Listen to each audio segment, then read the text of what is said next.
Hello and welcome to the two-man power trip of wrestling. I'm your host, JP, John Poz. With me today, very special guest. You may know him as Sabretooth from a couple of the X-Men and Wolverine and Deadpool movies as well. You may know him as Michael Myers, or as I know him as Nitron, or even Big Sky. He's Mr. Tyler Main. Welcome in. How you doing?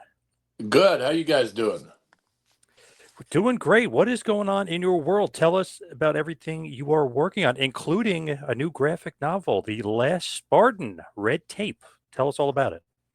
Yeah, that's it's a novel that I optioned about 15 years ago called The Last Spartan, and it deals with human trafficking and human trafficking awareness. So what we did was we're trying to figure out which medium we wanted to use, and my wife Renee Geerlings, who was the editor in chief at Top Cow Comics for over a decade, suggested we do a graphic novel. So that is what we've done.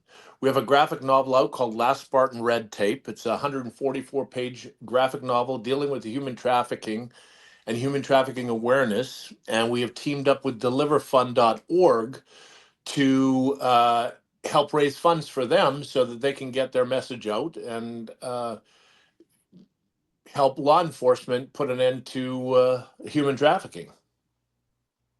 That is And we great. also, yeah, and we also have another issue that we're working on, the Last Spartan Lone Wolf, which will be coming out at the beginning of this next year.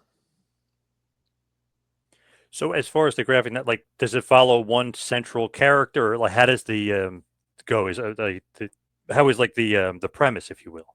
It follows Frank Kane, who is ex motorcycle club enforcer, who has now found his way and is asked to go on a mission to save a young girl. And he teams up with a group of operatives, especially an undercover operative that is trying to save them all. And so they kind of clash a little bit, but then they become a team, kind of like the A team, so to speak, or it kind of follows a line of Punisher and a little bit of Taken, and they form this A team that's going to save people that have been human trafficked. Love that. Any thoughts of putting a graphic novel eventually into television or a movie, something of that nature? Is that the end game? Is that the goal, or not necessarily? Yeah, no, that is exactly what we're trying to do. I would love to take it into television and do a television series so that we can keep raising awareness because it is a very serious topic. Every time I go to a convention, I'm always talking with the fans about it, and you find out that as human trafficking is affected about three or four different people, either they're first responders that have dealt with it and it has affected them, or they know someone that was trafficked or just about trafficked. So it's a very serious topic, and it's a scary world we live in, and if I can help raise awareness about it, I'm all for it. Yeah, man. I mean, it is crazy. Like, as far as what we know about it, and then what we don't know, which I think is even scarier as far as human trafficking. Yeah, it's that's why I decided to team up with deliverfund.org. Nick McKinley, who is running it, is a ex-CIA operative, and just talking with him and hearing the situations that are out there. It's not just sex trafficking too. They're trafficking humans for labor, for sex trafficking, for various reasons, and it's happening in everybody's backyard, which people don't realize. There's even family trafficking family members, and it can be happening anywhere in the world.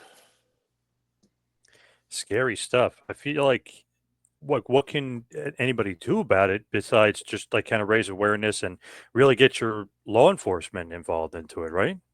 Yeah, exactly. Like, you see something, say something is the most important thing. Like, if you see something that looks a little odd, say something to someone.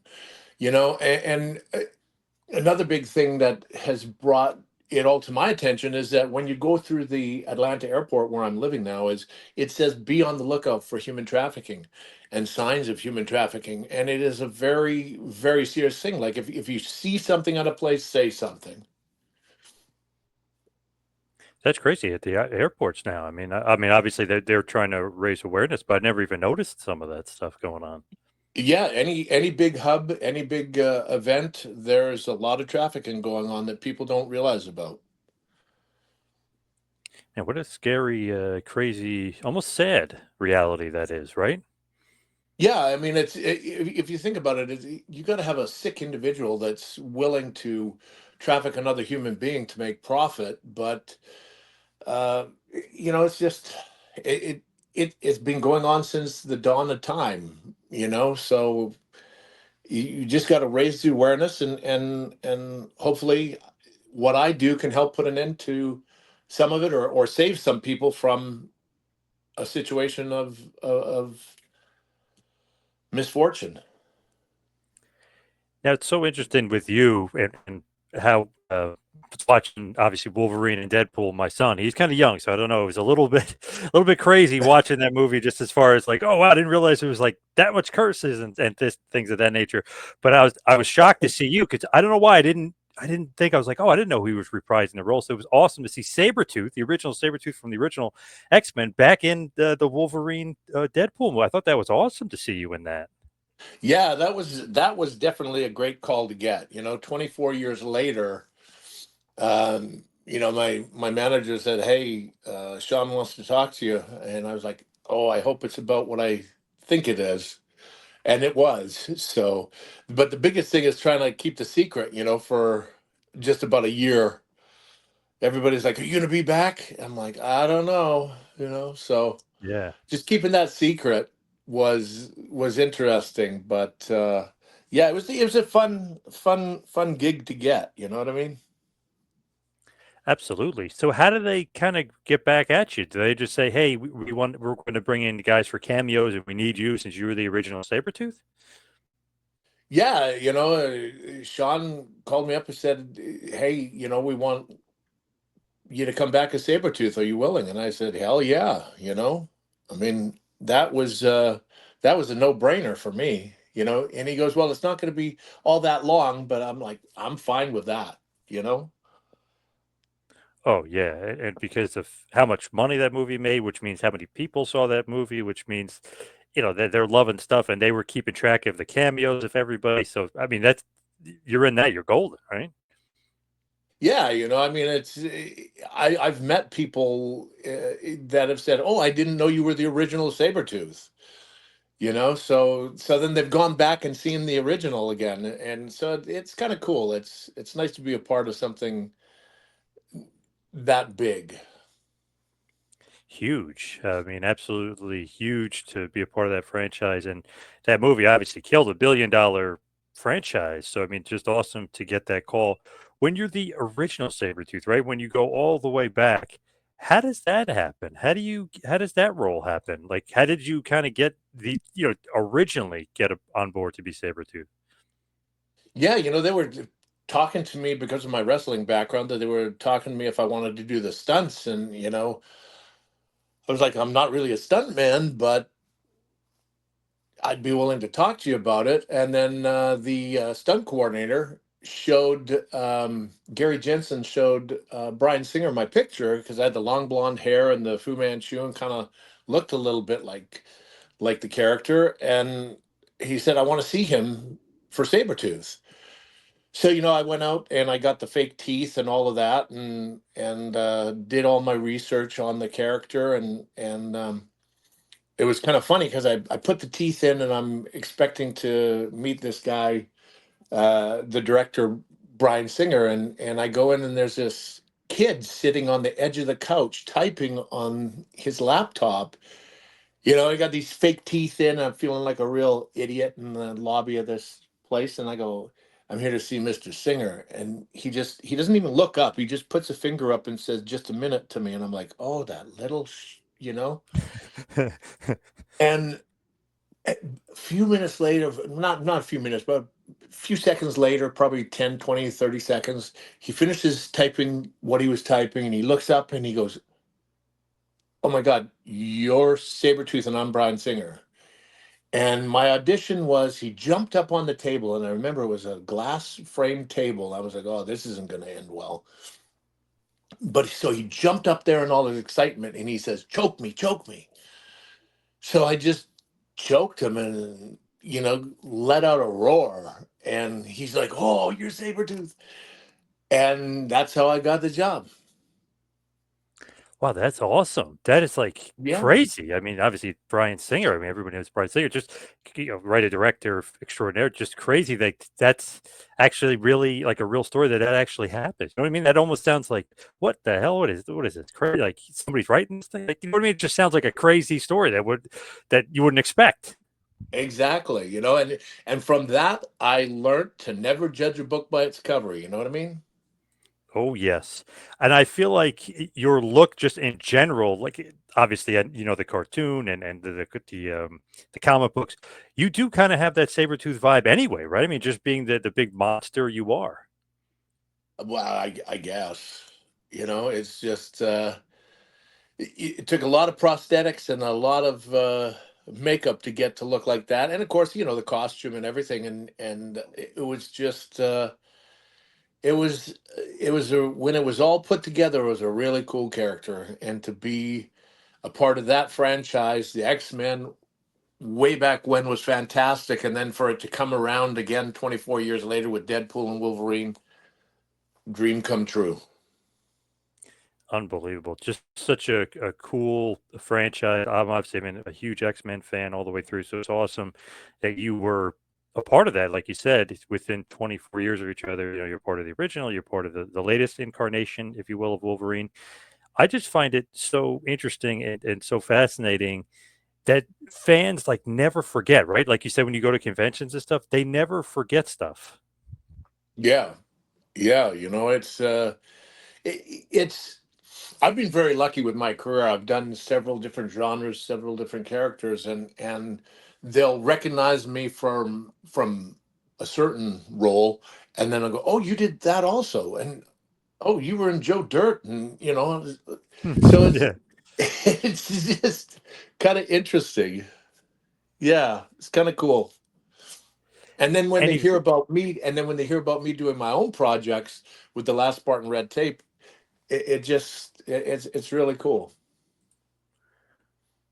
when you're looking at it too, it's like, wow, you went from, obviously wrestling, which I'll get to in a second though, but like wrestling to that one, with Bryan Singer, where you're auditioning, that one audition kind of changes everything, right? I mean, that kind of it's the launching pad. Yeah, I mean, it definitely helped. Not one thing in my career has changed things and opened the door so much, but they're all a stepping stone that build on the next, on the next, on the next, and then you look back all these years and you've got a career that you've done. Man, you mentioned Joe Dirt too. I forgot about Joe Dirt. That's right. Yeah, like Scorpion King too, right? Scorpion King, Troy, of course, the Halloweens with Rob Zombie. Um, yeah, there's countless. you know, I did some Hercules stuff. Yeah, it's just it's been a great trip. What was it like playing Michael Myers for Rob Zombie, obviously in his Halloween remakes? What was that like? Because obviously it's a quiet character, but you literally have to be Michael Myers. You know what I mean? Like you really have to be this monster to get that character over. Yeah, the cool thing about it was when I was talking with Rob about doing it, he was explaining how he wanted to make him a three-dimensional character and not just the one-dimensional character that he has been in the past, and give him a backstory and show how he's a product of his environment and his upbringing and what created this character in his version. And to be a part of that and to do the upbringing from the asylum and the transition to becoming Michael Myers was just fantastic to be able to do that, and the only way that I could get my message across was through body language, and which the wrestling helped, with all of that. And so when I was in the asylum, I was just slouching and shuffling a bit, and then when I got the suit and then the mask and the knife, then Michael Myers was back, and the land shark that he is was going on a rampage. When you're doing that, right, and you're mentioning wrestling, does wrestling really prepare you for not only that role, but does it really prepare you for Hollywood and doing? Um, yeah, I mean, I wrestled for 11 plus years, all over the world and stuff, and you're that character, you're doing things, you're working with people and not hurting them. So yeah, I mean, it all builds on that as a stepping stone to the next level. Like when I was a kid growing up in Canada, tall, skinny kid, glasses and braces. My Saturday mornings was watching Stampede Professional Wrestling, the Hearts, and then watching action flicks and movies until Sunday morning, where I watched The Wonderful World of Disney, and then went to bed and had to go back to school the next day, type of thing. So it was kind of like something that I always wanted to do, and uh, just pursued my goal. With Halloween, though, you were one of the very few guys, if I remember correctly, you were like one of the very few guys that actually played the character more than once, right? I mean, because they usually just had Michael Myers, who would just be the one character, and they wouldn't kind of change it up much, right? Or would they? Well, the thing is, it's the franchise. So Rob did the couple, and I ended up doing Michael Myers twice. The newer ones, James Jude Courtney, he's done it 3 times. Um, so, but yeah, I was lucky enough to be able to play the character twice, and we were going to do a third one, but then for some reason it got put on the shelf and never evolved. So, but I keep telling people it's probably a good thing, because every time we ramped it up a bit, I wouldn't know what I'd have to do to somebody in a third one, rip their head off or something to outdo the last Right. one. Absolutely. And didn't want it to be too corny and cheesy. So it's probably a good thing we ended with the two. Yep. Were you a Halloween fan before that? Were you a Michael Myers fan before that? I'd seen part of the franchise. I'd known about the character. To say that I was a huge fan, like some of these fans are, no, I didn't. And it's probably a good thing that I didn't know how big the franchise was, because when we were filming, we had crowds out watching what we were doing. I'm like, wow, this is insane how many people are here trying to just get a glimpse of what's going on. And the fan base for Halloween is just unbelievable. And if I would have known Huge. about that, if I would have known about that, that would have probably put a little bit more pressure on.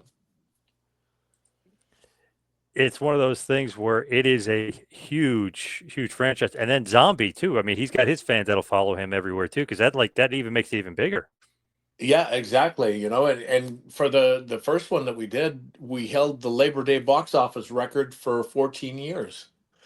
So it it stood the test of time.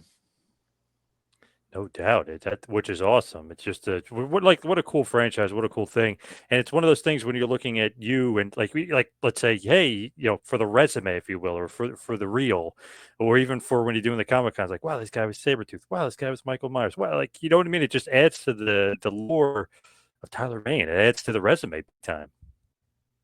Yeah, yeah. It's all, like I say, it's all a stepping stone to build the career. When you talk about wrestling, and obviously, like you said, you wrestled for 11 years. You were a fan, though, originally, right? You grew up in Saskatchewan, so like you said, you were watching Stampede, so you were a big wrestling fan, and that's kind of why you wanted to get into the business because you were such a fan of it. Oh, huge fan. Yeah, yeah, totally. I mean, I watch Stampede Wrestling every Saturday morning religiously. And I was like, I'm going to do that someday. And everybody'd laugh and go, how you're in Saskatchewan, you're a tall, skinny kid, glasses, braces. How are you going to become a pro wrestler? And then it was just a goal that I went after, and I started weight training and doing martial arts and stuff. And then went for it, sold all my personal belongings and went down to Calgary and stuck around there and had Stu train me a bit, and then the WWF at the time came through, and Red Bastien saw me and met me and said, "Hey, come down to California and let's get you trained," and away we go. And that's how it all started. So I was lucky enough to be able to train in the dungeon with Stu Hart, and then head off to get trained by Mondo Guerrero in California and Red Bastien. Man, what was it like with Stu? I mean, we always hear stories of how tough he was, and him stretching guys in the dungeon. How was it with Stu? Yeah, Stu. I love Stu. He would say, "Okay, kid, let's go downstairs in the dungeon. Let me show you something. I got a double grapevine for you." And he'd double grapevine, and you'd be screaming and squealing, and you're like, "Oh man!" But he would make sure that you really wanted to be there, which was amazing. Like that was in '86, so that's when kayfabe was a big thing, and they made sure that you wanted to be a part of that business. So it was great. But I remember going down in that dungeon and going, "Stu, how are we going to do suplexes and stuff in here?" And he's like, "Kid, don't worry. You got a long time before you're going to be suplexing people." So it was a lot to learn, and just being able to say that I was trained by Stu was fantastic. That's funny. He's being brutally honest with you. You know what I mean? He's training you from the ground up. You're not ready for suplexes yet. Yeah, exactly. And nowadays they just go in there and start suplexing and all this stuff. And I mean, didn't step into a ring for a long time there. It's you're learning the moves, you're learning what to do, and why you're doing it, instead of just going and popping off these huge moves. Definitely. That's the way you got to do it. You got to learn the basics, right? The basics and the fundamentals first. Exactly. Exactly. When you're looking at it too, it's like, wow, this is Stu Hart. Like you grew up in Canada, so like you're a huge fan. Were you a fan of all the Harts, or were you like just familiar with whoever was in Stampede at the time? Yeah, no, I mean, I knew Owen real well. I got to know Bruce and all of them there, and Brett and that, and it was just they kind of took me into the fold a little bit there. I'd work out at their gyms and stuff, and yeah, it was just a really cool experience to be a part of all of that. How was Owen? How was he? Because everyone always says how jovial, such a prankster, jokester, great guy. How was Owen? Yeah, he was a prankster boy. He liked having a lot of fun. He was a good dude. It was to be able to say that I was part of that behind the scenes stuff there for a little bit, right at that time was fantastic. And I was sad story. I was living in Kansas City the night that Owen fell. I was actually going to go down and see them and say hi to everybody, but I had to fly out in the morning to get fitted for my vest for me to be suspended in the air on X-Men. And I remember I was lifted up. I flew into California and I was lifted in the air, and I got the call, and it was like, "Oh, Owen wasn't our fault," and I was like, "Whoa, put me down." And kind of heard a little bit of what went on with that. So yeah, it was. There's a little bit of a full circle thing. Yeah, and that's kind of like crazy, just as far as what you're doing in the movies, as far as it's done. But as far as you being there, I had no idea. That's kind of crazy as well. That's really freaky. Yeah, yeah. I didn't go down to see them. I was going to, but and now looking back, I always wish I would have went. You know, Yeah, but it saw him is what one it last is. time. Yeah. Yep. Yeah, Yep. can't change the past. That is pretty crazy though. Just like like you said, like the full circleness of it, if you will. I mean, that's just kind of Yeah, freaky in a way. yeah, and how it related to what I was doing. It just shows that it's a small world and they cross over. Big time, yeah. When you're going with Red and you're going all the way across, you mentioned WWF. Were they on, or are you on their radar, or you're on their radar, vice versa? Is that what was happening? No, I was just trained. Red had the camp there. I was trained, by Mondo Guerrero mainly. Red was there a little bit, but mainly Mondo Guerrero. And then I just went out on like my own path and wrestled in South Africa, uh, all over Japan, Germany, Austria, England, Puerto Rico. Anyway, I was lucky enough to be in the time where there were still the territories where you could go and make some money. I started my career in Oregon with Don Owens, and then branched out from there. How was that territory? Because there's many stories out there about it. They just had a documentary not too long ago on Vice about Portland. So how was that territory? Yeah, it was great. I remember staying at the Bomber, and the territory was great. And we do the tapings and then go to Eugene and the road travel. It was a fantastic territory. There was Rip Oliver in there. Miller was there. Uh, Tons of people. It was a good time. I was teamed up with Coco Samoa for a little while as a tag partner, which was kind of cool. I remember that. Coco Samoa, aka Sabu, right? That was Sabu. No, that wasn't Sabu. It was a total different character. Oh, okay. I thought that was Sabu for a second there. Okay. So who No. was who was Coco Samoa? I'm not even sure. I knew him as Coco Samoa and traveled with him a little bit, and he was a great dude. You know. I think he played a Sabu, but well, obviously he's not the Sabu, but I think he did play a character or like the Wild Man, something like that. As far as Coco Samoa, Yeah, I'm not exactly sure. what was your gimmick at that point? Sky High Lee. Is that something you came up with, or is that something like Nope. Don Owen? Who comes up with that? Nope. I'm pretty sure that was a Don Owens thing.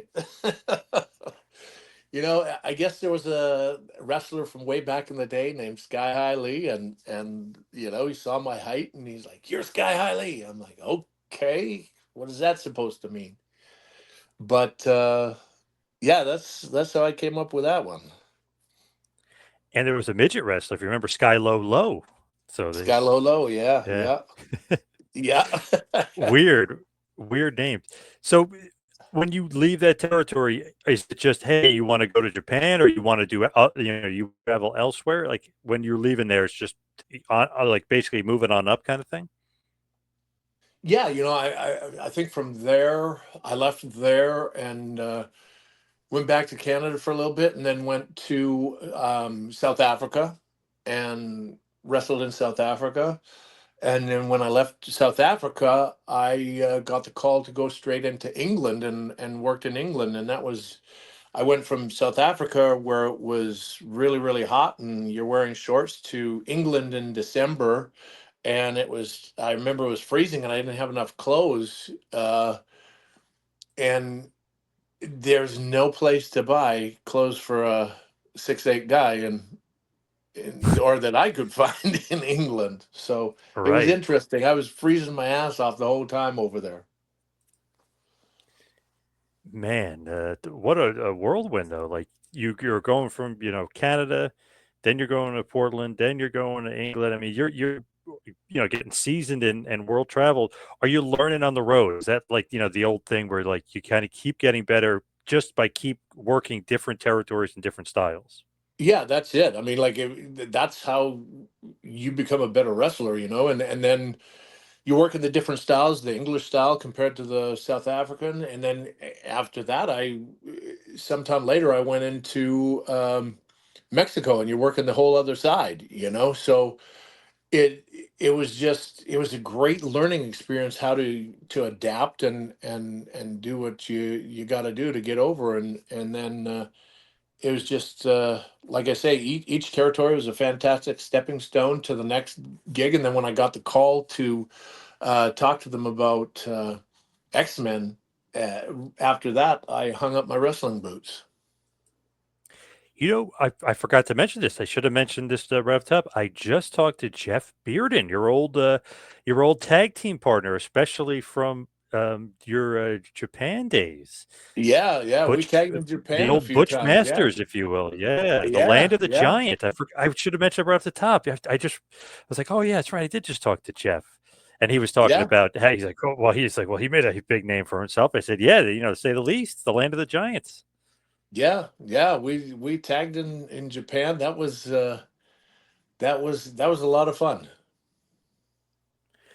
What was your like thought process as you get to Japan though? Because it's got to be a little bit of culture shock because you're not there for a small time, right? I mean, you're there for a whole tour, which is many weeks, right? Yeah, you're over there and you realize that it's taken a lot more serious than it is in the States, you're over there, you got to get over, and you're fighting for your life, so to speak, to get over and to stay alive. And I remember, I was good friends with Steve Williams, and we were over there, and the tour finished, and he goes, "Oh man, now I'm getting ready to go to the other organization and really fight for my life." I'm like, "Oh my God, man! I thought this was brutal enough, but it's it's just a total different style, and way of working. You like that style though, because obviously it's very snug, very stiff. Very snug, very stiff. It I didn't mind it. I mean, I had some good matches over there. Um, Jeff and I would work with Baba and Andre a fair bit, and then Stephen Terry and the Funks, and so it was good in that aspect. So we were working with a lot of Americans over there too. Um, and they're like, we're going to work snugger here. And it's like, okay, you know, let's do it. So, Do any of those guys care about like size? Like, it doesn't matter how big you are, they're still going to stiff you anyway. Is that basically it's kind of partially a shoot? it was snug. It was really snug, you know. Um, and I'm fine with that. That's what it was. That's what you signed up for. That's what you go and you do, and you just take care of business and away you go. Yeah, somebody online posted recently the real land of the giants. I know you guys are the land of the giants, but like the match you guys had a part of that tournament in 1990 in All Japan, where it's Andre and Baba versus you guys. It's like 4 7-footers basically, give or take. Yeah, yeah, yeah. And then I think we went back and was wrestling them in '93 again. It is like so crazy just to think of the star power, if you will. Like I think some of the best wrestlers in the world at All Japan at this point too. Even Spivey and Hansen, which is a great tag team. Obviously, two super stiff guys as well. Yeah, yeah, yeah. Those were good matches too. Yeah, you guys worked Gordy and Williams quite a bunch, and then Misawa and Kawada, who were obviously legends. I mean, there's so many Yeah. great Japanese wrestlers you guys wrestled. That had to be, like you said, it's stiff and snug, but it's got to be a fun time, though, right? Yeah, oh, totally, totally. You know, like Steve and I were friends, and I'd hang around with him and Gordy a bit over there and stuff. And you know, he was like, "Hey, can I press you?" I'm like, "Do you think you can get me up?" Because I was like about 340 at that time. He's just kind of snickered. He goes, "Oh, I'll get you up." And he pressed me about 10 times, I remember, and he was just laughing his ass off. Pressed me 10 times and then sets me down nice and soft.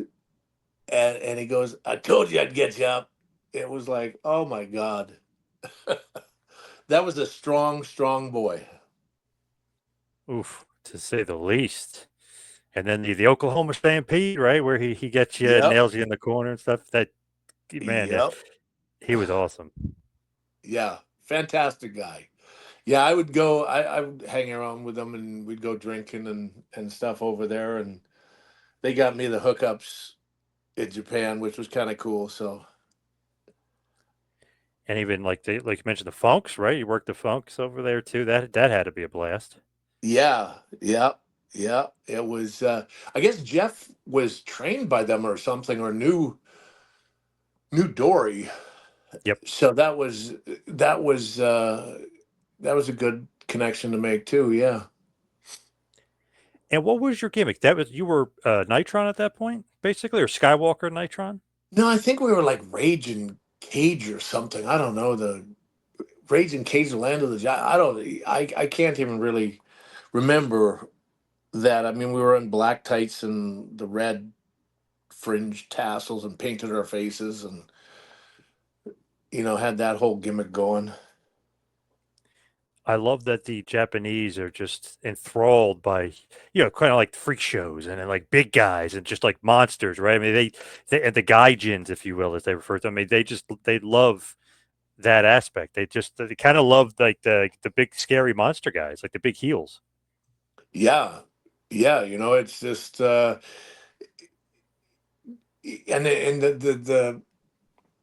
the crowds over there are so much different than the Americans at the time. It was like it's just kind of a surreal experience walking into the Tokyo Dome, to getting ready to do a match. And I think we wrestled Andre and Bubba in the Tokyo Dome, if I'm correct. And just this sensation of walking into that arena was so surreal, just from the history aspect of it. Oh, it's an absolutely legendary venue. One of the, obviously one of the most legendary. I know people always say Madison Square Garden, but obviously that's one of them. And then Arena Mexico down there in Mexico is Yes. another huge, just epic arena as well. Yep. Yeah. I had many matches in Arena Mexico. It uh, it was being over in Mexico. That was actually where I did my first feature film too. Um, they needed a heel and asked if I wanted to do this picture with Gloria Mayo. And I was like, sure, I don't speak Spanish, but they go, don't worry about it. We'll dub it. It'll be great. So one of my first things was in one of those Mexican wrestling movies. That's those are like kind of like from what I've seen of them, like clips and stuff and YouTube and stuff. Like they're kind of like funny, but I know the fans they love it. Like obviously way back when Santo became like a god after doing movies and stuff, but down there. Yes, Santo, Blue Demon, all of them, Atlantis. I mean, all those guys were doing them at the time. And I was like, I didn't know what I was getting into, but I was like, sure, let's do it. So Did you like that style? I mean, because you're talking about like the Japanese style, stiff and snug. That style, I mean, that's completely different style. The style of lucha libre. yeah, totally, totally, totally different style. It was a great learning experience and to be a part of it. And of course, their rings are, boxing rings, so that everything is so stiff and you'd have to just adjust in that so you wouldn't end up tearing your body to pieces in the ring. When you're down there, as far as who's some of the greats you work? Do you remember working or who you worked down there? Or remember some of your fun matches down there? Because I think Conan was probably down there at CMLL at that time. El Dandy, Yep. like obviously like the guys you mentioned as well, but also like Liz Mark and Atlantis, like who you said too. Do you remember any of the other guys you worked? Oh yeah, Vampiro, a lot. Norman Smiley was down there. Um, who else? Blue Demon. Um, uh, who El Puerco was down there. I loved working with those guys. They were comedians. Ray Hlisco Jr., if I'm saying that right. I always liked really working with him. There were just tons. Atlantis quite a bit. Um, yeah. I'm always curious, like, how do they find certain Americans to get booked down there? Like, is it through somebody else, or how did you get booked down there? I just submitted my information to them, and then they called me in, and I was lucky enough. I did just about 2 years down there, coming in, coming out, and it was a great territory to learn and to be down there.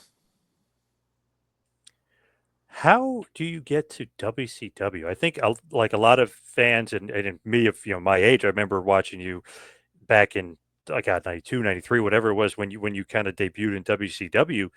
Big Sky, this monstrous Yeah. guy. But you actually though you were there before, right? Before Yes. that as well. But Yeah. in I a was in a manager role, not manager, but like a bodyguard role. right. I was Nitron. I was woman's bodyguard in the beginning. I um I was at a show and I met Ric Flair, who had the book, and he says, "When do you want to start?" So it was that was the first time I went in there, and I was a woman's bodyguard. Met with so Ric Flair is the one who brought me into it in the first time, and then the second time I remember meeting with Bill Watts in Tulsa, Oklahoma, and he wanted me to come back and do the whole Big Sky gimmick. Tagged me with Kevin for a little while, and then Kevin went. And I was getting my contract, and then that's when the whole Bill Watts thing blew up in Atlanta. And that was on a Friday. I was getting my contract, and on a Monday it was canceled. So then Man, I knew just it was. So I knew it was time to move on. yeah, yeah, that's crazy. When you're there originally as Nitron, I remember, God, obviously this is before that point in '93. This is years earlier. I was like, man, who is this guy? This guy is a monster. Were you supposed to be a wrestler at that point, or something happened at that point when you were Nitron originally? I can't. I don't remember what happened. Why it didn't work out. I was going to start wrestling, and then I remember I think through that. Boy, that you got me on the spot there. I'm not exactly sure why I left that first time.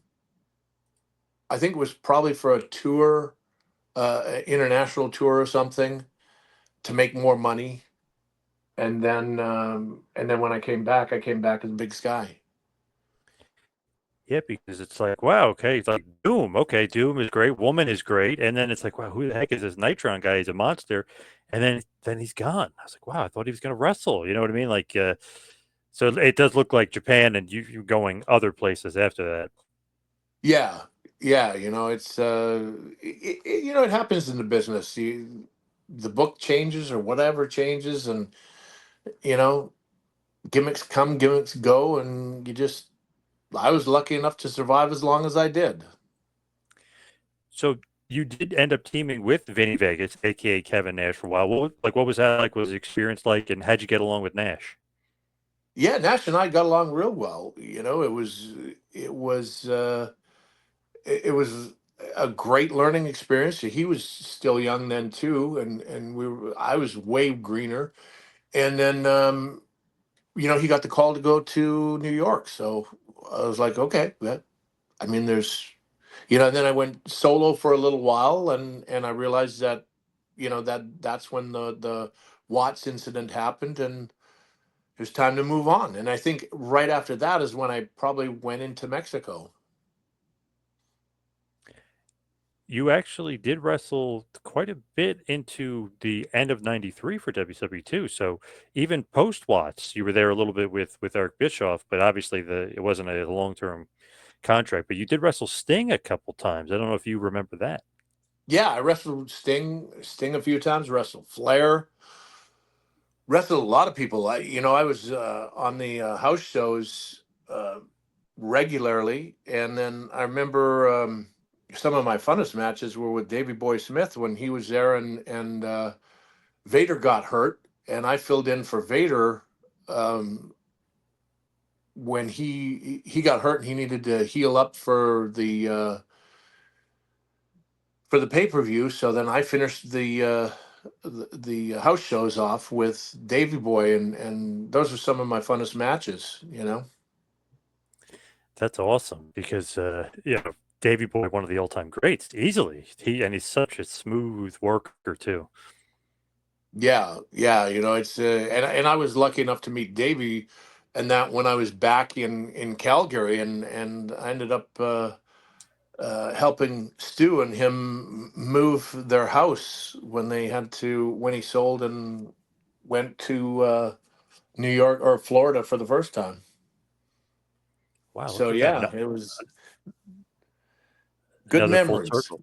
Yeah, another Yeah, full good circle thing memories. for you. Yeah. I love that.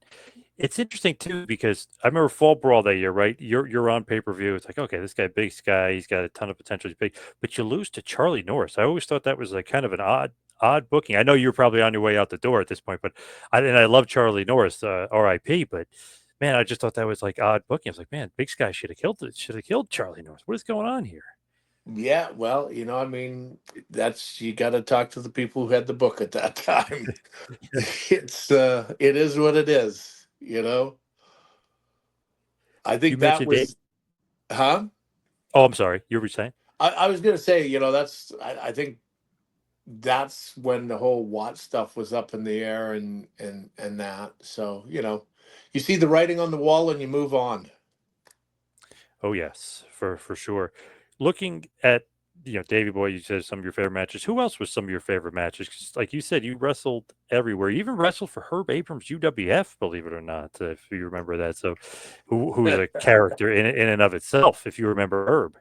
Yeah, that was yeah, that was interesting. That was the one championship that I won. I won the um, MGM Grand Championship, and I still hold that belt to this day. But someone stole the belt about 15 minutes after me winning it. So you know.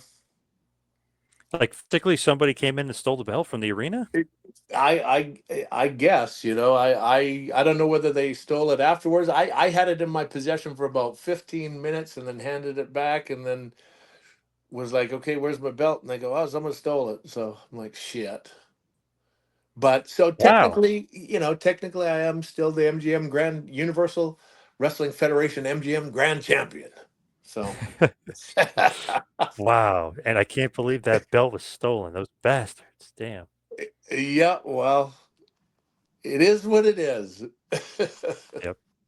And he was a character. My God, I just did a documentary on him a couple years ago on Vice too. What a character he was. Oh my God. What was he like to work for? Oh my God, Herb was a piece of work. It never a dull moment with Herb Abrams around. I always wondered, like, how the heck did he bring in all these guys? Like, remember he brought in Andre at one point and Bruno Sammartino, and it's just crazy. Yeah, I don't know. I just did the one. I did the one event for him, and that was it. He had Steve was on there, and Blackjack Mulligan, and quite a few guys. I don't know. I guess he just threw the right amount of cash at him or something. So Yeah, I wonder what he really did for a living. They didn't really. I mean, they touched on it, but they didn't really touch on it in the documentary. It was almost like a little sketchy. Like there was something else going on there. yeah, yeah. I don't know. Family money. Who knows? So besides Davey, who else did you enjoy working? Like who were some of your favorites? Oh my God. Davey, Sting, um, worked with Benoit a few times, which were fun. Oh man. Um, Being able to work with Andre was definitely a highlight. I mean, the list goes on and on. When you look at wrestling career, any regrets? Do you? I know obviously you retired. I guess it was like after '96, so basically an 11-year run. But any regrets? Anything you wish you would have done in the business that you didn't get the chance to do? Um, no, I mean, I used it as a stepping stone to get into the film and TV business, and that's what I kind of was my plan all the way along, to do that, and uh, and I did, and it was a great opportunity to wrestle all the places that I got to wrestle all over the world and be a part of that business, and then take that on to my next career moves. You know. When you're looking at it too, it kind of was like the perfect segue, right? From wrestling to Hollywood, and obviously still doing movies today. Wrestling does seem like it is a great, not stepping stone, so to speak. Although we're saying stepping stone, but it's just like a great transition. Yeah, and it gives you that training and that experience that especially because most of my roles are physical, very physical roles, and I'm doing fighting and whatever, and it was just it transitioned really well for me. So as we hit the wind down here, head towards the finish, what has been some of your favorite roles? Would it be Sabretooth? Would it be Michael Myers? Like, what's some of your favorite roles? Maybe even roles even like you mentioned before with like Joe Dirt that we may have forgotten about or didn't even think of. Yeah, my favorite character that I got to do of all time was Black Star in Jupiter's Legacy. We did 8 episodes on Netflix. I was in 5 of the episodes. By far my favorite character. If you haven't seen that on Netflix, go take a look at it. Jupiter's Legacy. It's Mark Miller's um, comic series, and that character by far the funnest character I've ever played. I love them all for various different reasons, like King Ajax in Troy. Great character. Michael Myers. Can't say enough about being able to play that character. And Sabretooth. And to be able to come back and play Sabretooth 25 years later and now be able to do my own productions. We've done 2 pictures and now we're doing this graphic novel, hopefully getting to turn it into a TV series. And I'd have to say, being able to play the character Frank Kane would be a fantastic character. And if you could tell all your people watching to go to mainentertainment.com and pick up The Last Spartan Red Tape and The Last Spartan Lone Wolf when it comes out, I would greatly appreciate it. Yes, absolutely. Which is great too, just to go on there and look at your reel, if you will, like all the stuff you've done, all the stuff you've been in. Really cool thing to go on and check out Main Entertainment. You mentioned Jupiter's Legacy, by the way. I got to write that down. I love hearing when somebody says, "Hey, check out this show or whatever." Now, someone of your ilk mentioning it. Now I definitely gonna have to check that out. Very cool. Yeah, please do. It's a great little show. It was kind of like I guess people would say it's almost like The Boys a little bit. Would you say or no? Yeah, a little bit. They were both at the same time. The thing is, we filmed it just before COVID hit, and then all the shakeup at Netflix. We were number one in the world when it first released. The day that they canceled the first season, we were set to do 5 seasons of it, and then it just got shut down. But it's definitely worth taking a look at. It's a fantastic little series. And just before we let you go, give us all your socials again, and then obviously one last push for the last Spartan. Yeah, I mean, you can find me on Instagram and anything else, the real Tyler Main.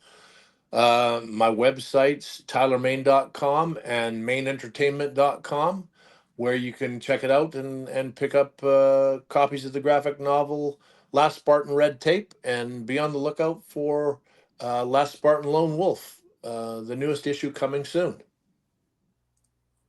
I just got one last question for you. Very, very important.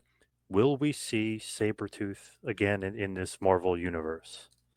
It is, there are variant universes, so fingers crossed. Hopefully, they call me up and it's not another 24 years before they do.